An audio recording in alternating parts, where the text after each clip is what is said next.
il y a plein de gens qui sont terrifiés. Moi, je trouve que c'est une super nouvelle. Ils arrivent en santé, c'est très bien. Ça veut dire que il se passe plein de choses en santé en France, c'est super. Il se passe plein de choses en IA, donc c'est pour ça qu'ils viennent. Donc c'est une bonne nouvelle. Maintenant, ce qui est sûr, c'est qu'il faut qu'il y ait quand même un minimum de contre-pouvoir. Voilà. Alors, contre-pouvoir financier de la part de l'État, c'est juste pas possible. Ils ne vont pas se mettre à payer 10 fois plus leurs chercheurs, malheureusement. J'aurais été le premier content, mais ça, c'est sûr que ça ne va pas arriver.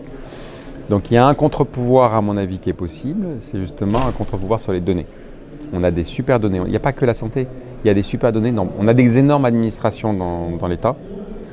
Alors, ça peut être embêtant quand on est un individu et qu'on va faire des démarches, mais c'est super parce qu'on a des bases de données absolument incroyables, dont le SNDS. Donc, les organiser et en faire des vraies, des vraies sources extrêmement intéressantes d'études. Et à ce moment-là, ça c'est à mon avis faire une sorte de contre-pouvoir face aux GAFA qui arrivent en disant bah voilà, maintenant il y a des conditions d'accès à ces choses-là. C'est un des contre-pouvoirs que peut faire l'État par rapport à ça. Et c'est un contre-pouvoir sain, attention les GAFA arrivent, il faut les contrer, c'est pas ça, c'est que c'est bien qu'il y ait différentes instances qui sont importantes.